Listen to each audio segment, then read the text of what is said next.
Like, comment, subscribe, share. 110 years ago, an absolutely colossal vessel slipped beneath the freezing, pitch-black waves of the North Atlantic Ocean, taking over 1,500 souls with it. The water was unnaturally calm that night, literally acting like a glassy mirror reflecting a sky completely brilliant with stars. Today, we're going to look really closely at the exact anatomy of this historical maritime disaster. Let's dive right into this explainer and uncover exactly how an unparalleled marvel of engineering, a ship that was quite literally built to conquer the oceans, became completely synonymous with tragedy. Even God couldn't sink it. Just let that sink in for a second. That infamous quote perfectly captures the supreme overconfidence that, ultimately led to ruin. The company that built the Titanic, and really the public and media back in 1912, were so completely captivated by the ship's massive strength and its presumed invincibility that this blind faith just completely compromised basic common sense. It was an era of explosive technological advancement, right? They truly believed they had conquered nature itself. They simply couldn't even imagine a scenario where their absolute masterpiece would fail. So here's our roadmap for today's explainer. We'll start with the grand unsinkable dream, then look at a chain of fatal mistakes, followed by the night of the sinking. After that, we'll cover survival and class divide before jumping forward to discovering the deep wreckage, and finally, an immortal pop culture legacy. Section 1, the grand unsinkable dream. To really grasp the magnitude of this tragedy, we have to understand the intense ambition of the White Star Line. They wanted to absolutely dominate transatlantic travel. And to do that, they prioritized sheer scale and extreme luxury over raw speed. The timeline from conception to reality was breathtakingly fast. The design was issued on September 17, 1908, and construction kicked off on March 31, 1909.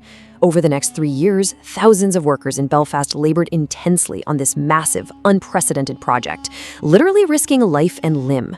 It was completed by April 2, 1912, and just 8 days later, on April 10, 2,224 people, passengers and crew who felt incredibly lucky to be there, set sail on its fateful maiden voyage from Southampton, bound for New York. Now, the sheer scale of this vessel was entirely unprecedented. We're talking 882 feet long, 92 feet wide, and 175 feet high. To put that into perspective, that's nearly the length of 3 American football fields laid end to end. It towered over the docks like this giant floating steel palace. And honestly, this massive physical footprint is exactly what fueled that fatal illusion of invincibility. People looked up at this towering mountain of iron and simply couldn't fathom, no way, that any force of nature could possibly pull up beneath the waves.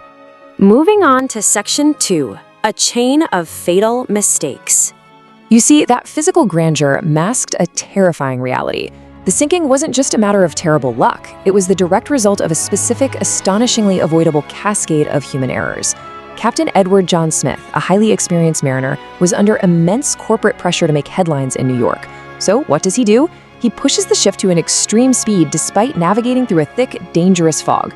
Worse, he completely ignored repeated telegraph warnings from other ships about massive icebergs right in their path.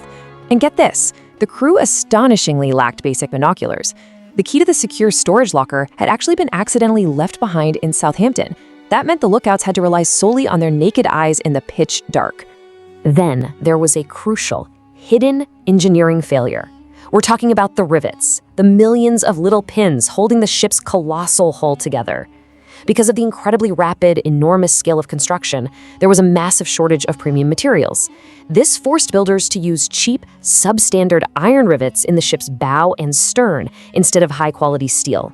So the moment the ship struck that dense iceberg, these brittle inferior rivets simply popped.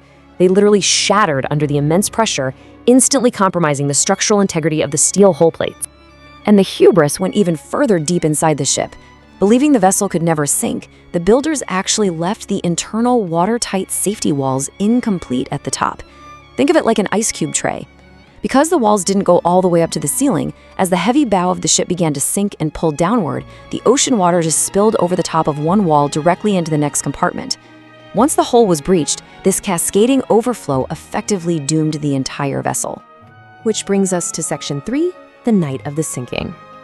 All of these invisible flaws converged on one freezing night, April 14, 1912. The lookouts finally spotted a massive iceberg looming dead ahead. But going at such extreme speeds, it was just way too late to turn. At exactly 11:40 p.m., the Titanic collided with the ice. Terrifyingly, the impact actually felt like a mere scraping or a slight vibration to a lot of the passengers. It created this false sense of security while down below, the lower decks were already taking on thousands of gallons of water. The engines were cut, but the front of the ship became impossibly heavy. Just 2 hours and 40 minutes later, the colossal ship snapped violently in two and vanished into the sea. As the disaster rapidly escalated, the ship's wireless operators desperately tapped out the newly adopted SOS signal into the pitch-black void of the night. They were reaching out to nearby ships like the Frankfurt, the Carpathia, and the Mount Temple. But tragically, isolated in the freezing Atlantic, help was either too far away or just didn't respond immediately. Only the Carpathia responded effectively, pushing its engines to the absolute limit. Yet by the time they finally arrived in the morning, the Titanic was already gone. They could only rescue the survivors shivering in the lifeboats. Section 4: Survival and Class Divide. As the giant ship began to dangerously tilt into the ocean, the focus on board shifted entirely to survival. And in the midst of the freezing chaos and mounting panic, the harsh realities of early 20th century social hierarchies suddenly became a rigid matter of life and death. Out of the 2,224 people on board, only 755 survived. That left nearly 1,500 people to perish in the freezing waters. This staggering loss of life was actually compounded by severely outdated Board of Trade regulations. These laws legally allowed the Titanic to carry far fewer lifeboats than necessary, simply because maritime laws hadn't caught up to a ship of this massive size. The creators were so arrogant in their unsinkable design that they only included enough lifeboats for a mere fraction of the passengers. The unfolding panic really revealed the extremes of human character during a crisis. On one hand, you have the ship's owner, Bruce Ismay, who selfishly slipped into a lifeboat, leaving women and children behind. It was a cowardly act that led to his complete social ruin and isolation for the rest of his life. But in stark contrast, Captain Edward Smith showed immense courage. He worked tirelessly to evacuate others before bravely going down with his ship. Today, a statue honoring his stoic heroism still stands proudly in Beacon Park in Lichfield, UK. Now, the disparity in survival rates across the decks is just chilling. Evacuation was heavily prioritized for first-class passengers. Down below, third-class passengers were tragically trying to navigate this confusing maze of locked gates and flooded corridors just to reach the open deck. The numbers really reflect this horror. Out of 199 third-class women, 81 died. In first class, out of 143 women, only 4 died. And remarkably, 3 of those 4 first-class deaths were women who voluntarily refused to leave their husbands. In the end, wealth directly dictated survival. Let's move to Section 5, Discovering the Deep Wreckage. For 73 long years, the broken ship sat completely undisturbed in the absolute darkness of the ocean floor. Generations wondered if the legendary vessel would ever be found. Eventually, a monumental scientific effort was launched to locate its silent resting place. 12,000. That is the crushing depth, in feet, where a joint French-American expedition led by Dr. Robert Ballard finally discovered the wreckage on September 1st, 1985. Down there, it's a pitch-black, freezing environment where the water pressure is literally bone-crushing. Just designing the deep-sea submersible technology that could withstand thousands of pounds of pressure per square inch to capture those first haunting photographs. I mean, that was an absolute monumental technological achievement in its own right. Sitting roughly 2.5 miles below the surface of the North Atlantic, the wreck remains incredibly isolated. When the cameras first illuminated the darkness, they didn't just find a broken hull. They found an eerie debris field spanning for miles. Unworn shoes, unbroken plates, perfectly intact porcelain teacups littered the sand, serving as this haunting underwater graveyard.